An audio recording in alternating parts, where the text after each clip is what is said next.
Are you ready for one of the most important, well, not one of the most important chapters, but one of the chapters where the U.S. starts to separate itself from Britain? The Problem of Empire, 1754 to 1776. The end of the Great War for Empire and the beginning of the Revolution. This is in Chapter 5, which is in Period 3. This is the causes of American Revolution. Alrighty. An empire transformed. The effects of the Great War. Debt and taxes. Due to the Great War being extremely expensive, Britain was greatly in debt. You can see that this is their net tax income, and this is how expensive war was for them. And then this is how much they actually spent on their people. They spent barely anything on their people and so much on the wars, as you can see here. And now because the Great War for Empire was kind of started by the Americans. They blamed the Great War on on the colonies, so they taxed the colonies heavily due to this event. Great War, so it was really expensive. They blamed the colonies for the war. So they tax the colonies, and the colonies get really mad because they are not represented in Parliament, and they start having a phrase of taxation without representation. George Grenville was the prime minister, and he makes the Currency and Sugar Act. Some other acts that were made were the Revenue Act of 1762, the Sugar Act, the Currency Act, the Stamp Act of 1765, and the Quartering Act of 1765. Alrighty. Deployment of troops in North America. You can see that this is the first time that the troops start getting deployed here. You can see them occupying some cities with some 2 to 5 companies. And the Quartering Act allows troops to be able to stay in Americans' farmhouses. The Dynamics of Rebellion, 1765 to 1770. The Proclamation of 1763. So the natives start revolting against the squatters who are moving into their territory illegally. And then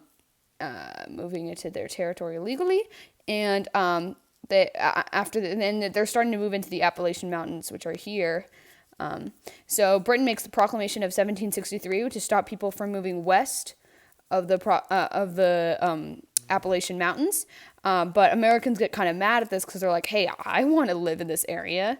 And we'll see this area have a couple more things later. But this is one of the biggest times when movement westward starts. And we'll see a lot of movement westward in future chapters. Vice Admiralty courts. Smugglers had to be tried in courts with judges appointed by the British. Actually, British also had to be tried in this courts, fun fact. So it was actually relatively even, but Americans were really mad about this because they wouldn't be acquitted for smuggling. In American courts, they were acquitted because Americans felt like a lot of Americans did this. John Hancock himself made a lot of his fortune from smuggling. And these were established in 1764. So 1763, 1764. And this is less on the timeline. These are the ideological roots of resistance. So these are the roots and the reasons that they want to rebel, and the reasonings that they have for why they should rebel. English common law. There are a lot of laws in England to keep back some of the power of the king and give powers to Parliament. And one such law is one that John Adams argued, and he argued the Magna Carta, which was signed by King John in 1215, that took away some powers of the king and gave more power to the legislation. They use the idea that the king shouldn't have too much power, there shouldn't be that much tyranny, there should be people's rights as well. Enlightenment Rationalism. This is a huge one. Enlightenment starts the idea that people have power too. It's not just God's power. The king doesn't have the right to just control things because God gave them the chosen right. Enlightenment gives the idea that people can start doing things. So some people that influence American ideas on how to rebel and all those things are Montesquieu, who is a French philosopher, and he believed in the separation of powers, which is basically the separation of different powers like legislation, like laws, judiciary, like being able to stop people from breaking those laws, and executive branch, which is like being able to execute those laws or acts. John Locke believed in, created two really important ideas, which is the natural rights to life, liberty, and property. And you might have heard of life, liberty, and the pursuit of happiness. And this is kind of like taking off of John Locke's idea that every single person has natural rights to life, liberty, and property. This also brings up the question later that should slaves have the right to their liberties, to their life, like those sort of things. Social contract theory is the idea that a person has a contract with the government to be able to, like the government, they give a little bit of their rights to the government, like they give their right to be able to like rob or kill or like something like that breaks the law, and the government gives everyone more rights back. Like they give them their right to life because nobody's gonna kill you because that's against the law, if that makes sense. But if the government starts taking away more rights than they are allowed, you have the right to break that contract and start a new contract in a new government. Republican and Whig British parties. So there start to be like the Republican Party in the U.S. and the British Party, or the Republican and British Whig parties become sort of more radical. And they start to believe that maybe the Stamp Act was a bad thing, such as Joseph Warren, who said that it was forcing Americans to rebel because they had a tax on every piece of printed paper, and this angers most importantly the really rich lawyers or newspapers or just rich people who have a lot of paper. And lawyers and newspapers are not the people you want to get angry. Colonies enslaved. Enslaved see the independence of the colonies in contrast to their independence. They're like, wait, you guys are calling yourself... I'm not sure if you've heard this quote. It's from the letters from a farmer in Pennsylvania. Those who are taxed without their own consent, expressed by themselves or their representatives, are slaves.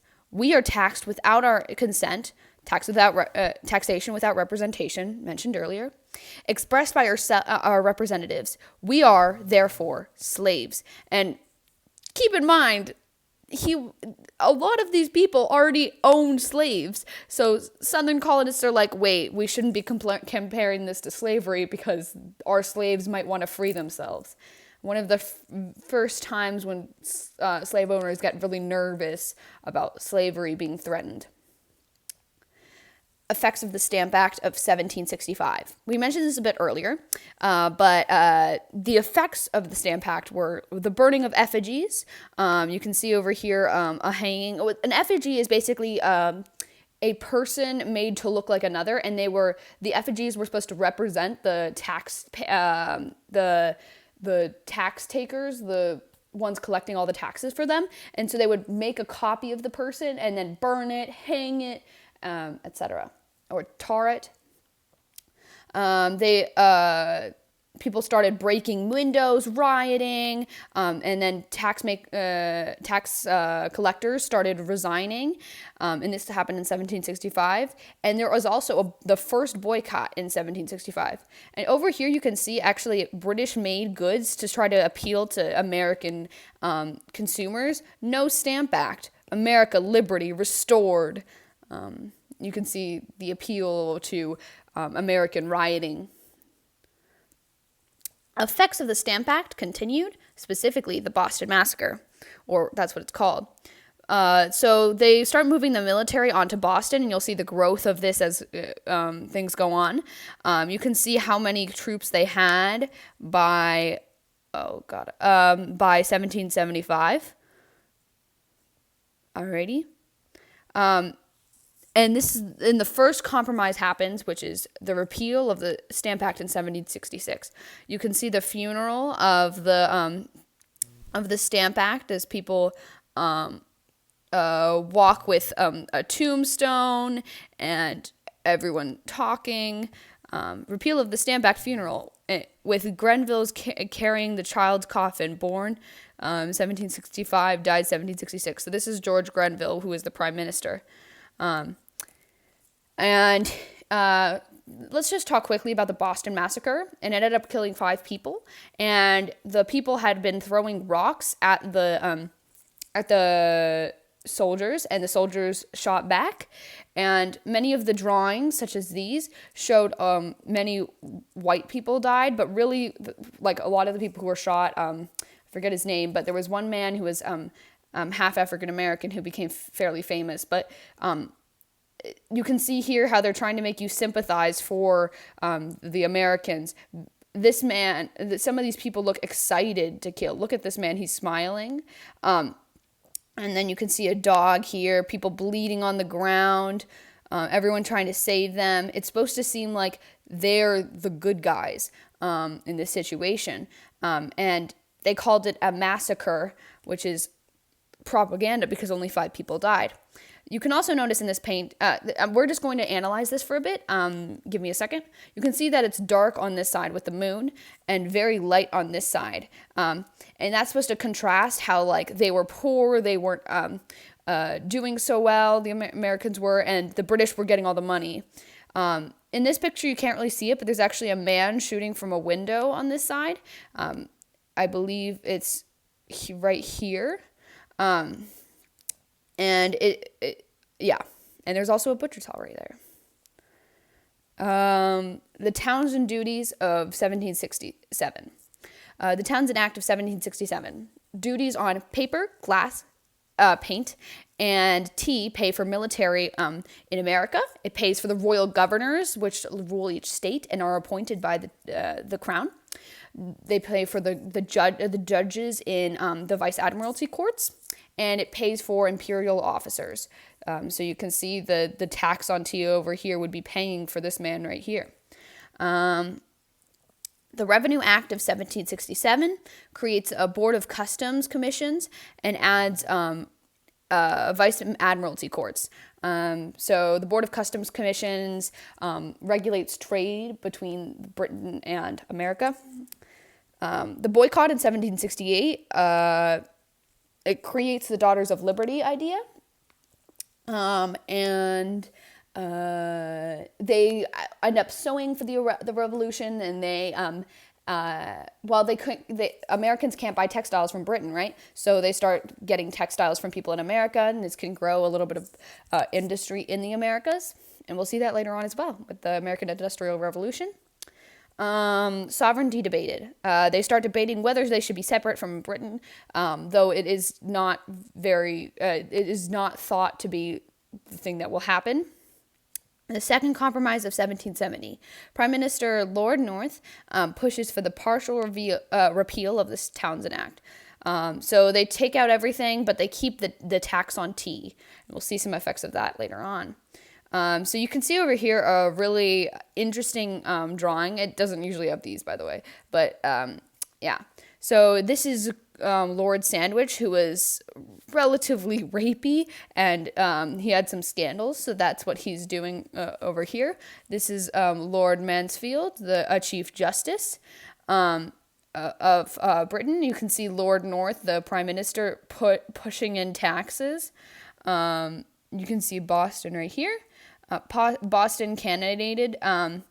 We'll see things later on. And you can see Britannia looking uncomfortable to the side. And Lord Brute is ready to fight. And these two, it says, who are these guys? These two are Britain and France. France and Spain, who are looking onto this event and seeing how badly America is being treated and ready to be able to fight Britain, who they long hated. The Road to Independence, 1771 to 1776. Committees of Correspondence. In 1772, the committees of correspondence form to meet, which is just meetings with other patriots to decide what they should do about boycotts, and they're more in specific towns, and there are many of them across the country. Well, across the colonies. The Tea Act of May 1773. This was supposed to help East India's Company's debt, which was really awful at the time. You can see the East India Company over here. And due to the Tea Act, which lowered the cost of tea, smuggling became more difficult because you'd have to get even cheaper tea to be able to smuggle. And a lot of Americans didn't like this, which is counterintuitive. But yeah, the Boston Tea Party, the Americans dress up as Native Americans, you can see over here, and dump tea into the ocean. And it's really expensive and it wastes a lot of money. In 1774, the coercive acts were created to force Boston into submission. And that's what a lot of this is about, the Boston Cannonade. In 1774, after that, the First Continental Congress meets, and they start the third boycott, and they suggest that, like, slowly but surely, each Congress, the Stamp Act Congress and the First Continental Congress, Second Continental Congress, as well as the Committees of Correspondence, they slowly ask for more and more from Britain, and this time they ask for British to only have the power over trade in America because they don't have because Americans don't have representation in Parliament. And you remember the customs, the Board of Customs Commissions? So that would be what's controlling trade. And they set up the Continental Association. So you can see the First Continental Congress here. The Quebec Act. In 1774, the Quebec Act is passed, and it gives the Ohio River Valley to Quebec, and you can see the land owned by Quebec now. And let's just say Americans are pissed. Their land was taken away when they had been asking for a really long time. The Proclamation of 1763 had blocked them from this land, and now they're not even allowed to have it. It also allowed Catholicism in Quebec, and New England is really mad about this because they're mostly Protestant. You can see over here a drawing by Paul Revere in 1774, right there, that allows Catholics here, and you can see the Quebec bill down here, and you can see Americans getting a little mad here. The Mitred Minute, I believe is what that says. Split support. So British and Americans both were, Americans weren't super supported during this time period, but they were still pressured to boycott. So a lot of people had to help the third boycott, even if they didn't want to. It was 15 to 20% of whites were not even supporting the Americans. They were supporting the British. But the British threatened yeoman land ownership. So there was a little bit more push towards the Americans, but it was still relatively even. You can see the little signs here. Violence, East and West. This is when the violence starts. Dunmore's War. Lord Dunmore was a royal governor in Virginia, and he wanted the land in Kentucky, but at the same time, people in Pennsylvania also wanted the land in Kentucky. He soon realized that people in Pennsylvania were mostly Quakers, and Pennsylvania had more of the claim to the land. So he was like, wait, Quakers aren't aggressive, so I'm just going to have a war with these Ohio Shawnees, and just attack them in 1774, and that's what he did. So it was Virginia versus the natives in Kentucky, and the royal governor did not, the crown and the House of Burgesses were both like, hey, don't do this. But he did it anyway. He led a fight of 2,400 people on the Ohio Shawnees, and he won a single battle in Point Pleasant, and he got to claim Kentucky, which was at the time not named Kentucky yet. Arms in Massachusetts. So people in Massachusetts start getting a little bit more aggressive. They start creating the Minutemen. Just in case anyone comes, they have to be ready in a minute. Paul Revere's ride, which included more than just Paul Revere, said the regulars were coming. More most likely said the regulars were coming. They definitely didn't say the British were coming because people still called themselves British. And they warned people of that the British or the regulars were coming. And the Battle of Lexington and Concord happened the next day, which started, well, depends what you decide is starting the war, but this was it was the first battle. And we don't know who actually shot first. And you might have heard of the famous shot heard around the world. Different drawings have different ideas of what it is. This is a Canadian drawing or a Canadian painting of both of them shooting at, looking like they're pretty even. Here you can see some Americans that look like they're flopping on the ground and failing, and they look like they were chilling. And here you can see just British shooting at them. Continental Army. The Second Continental Congress creates the Continental Army. And they invade Canada in the Battle of Quebec in 1775. There's also fighting in the South. In 1775, Dunmore creates the Dunmore Proclamation, which proposed that slaves could be free if they joined the British. So you can see over here, Dunmore, God save the king, or save the king. His Highness John Earl of Dunmore. And this gave the slaves the opportunity to be free. Common sense. In 1776, Thomas Paine's Common Sense was written to basically convince Americans that the right thing to do is to go against the crown. And he called the crown tyranny. He thought that he talked about taxation against representation, and he had a lot of really logical points, which is why it's called Common Sense.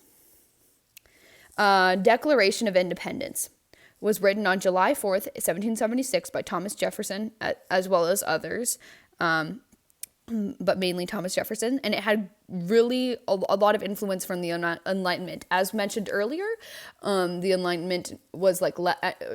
you might have remembered Enlightenment Rationalism with John Locke and Montesquieu. And you could see here John Locke's natural rights and social contract theory, mainly the natural rights, which he called unalienable rights, life, liberty, and the pursuit of happiness. Alrighty. Oh, and also you can see the John Hancock. And this is going to be a quick summary. Well, I'm going to have two summaries in different forms. This is the summary in form of British action, so cause and effect, British action, and Patriot response. Sorry, it's moving around. Okay, there we go. And Patriot response.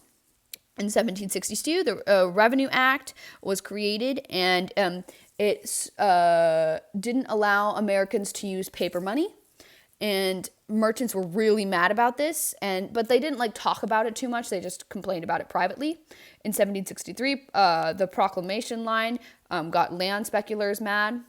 In 1764, the Sugar Act added some taxes to molasses, and merchants in Massachusetts legislature dislike.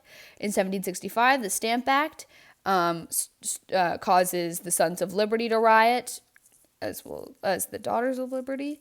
The Stamp Act of Congress, which suggests that the Stamp Act should be repealed, and the first boycott of British goods, which later causes more boycotts. In 1765, the Quartering Act allows British troops to stay in American homes, and the New York Assembly refuses to allow the Quartering Act to act in New York until 1767. From 1767 to 1768, the Townsend Act and the military occupation of Boston angers Americans a lot, and it causes the second boycott of British goods and the bad treatment of pro-British merchants. In 1772, the Royal Commission investigates the Gaspé affair, And this causes the committees of correspondence to form, as mentioned earlier. In 1773, the Tea Act is created. And we've already talked a bit about the Tea Act and how it took away, it was supposed to help the debt of the East India Tea Company. And this was really disliked by the public. And this causes the Boston Tea Party. In 1774, the Coercive Acts and the Quebec Act caused the creation of the First Continental Congress and the meeting of the First Continental Congress and the third boycott of British goods. Oh, also, I forgot to mention before that the Stamp Act Congress was a meeting of 9 different, had 9 states there, and the Continental Congress had 12 because Britain still had its royal governor in charge. In 1775, Britain raids near Boston, and King's proclamation for suppressing rebellion and sedition. Oh, so the Sedition Acts. And this causes armed resistance, including the Lexington and Concord battle, the Second Continental Congress, the invasion of Canada, and the Battle of Quebec in 1775. The cutoff of colonial exports, and due to the boycott of British goods, they also started not exporting. So they not only didn't import British goods, but they also didn't export American goods. In 1776, the military attacks. The royal governor attacks in the South, and this causes Paine's Common Sense, and very importantly, the Declaration of Independence. And this is a second summary type. Summary, reasoning, and 3 acts of the causes of the American Revolution. So 3 acts is sort of how the summary of the book of this chapter is written. It's written in sort of a play format, and then we'll also have a reasoning for why the causes of the war happened, as well as why the war happened in general. So let's start with Act 1, which was the Great War for Empire and its effects. It caused imperial reform, such as adding people to the West, and also having the Proclamation line. Basically, they're trying to take more control of the Americas, which angered Americans a lot because before then they had been in salutary neglect. It also caused taxation by Parliament because they were deeply in debt from the Great War for Empire. Act 2, dramatic action. I should mention the reason that they had the Proclamation line was because natives and Americans were fighting each other during the Great War for Empire. So the Great War for Empire actually caused them to create the Proclamation line as well as tax them. Deployment of troops and the Quartering Act as well. So first I'm going to say colonial mobs riot, and I'm going to do this in red.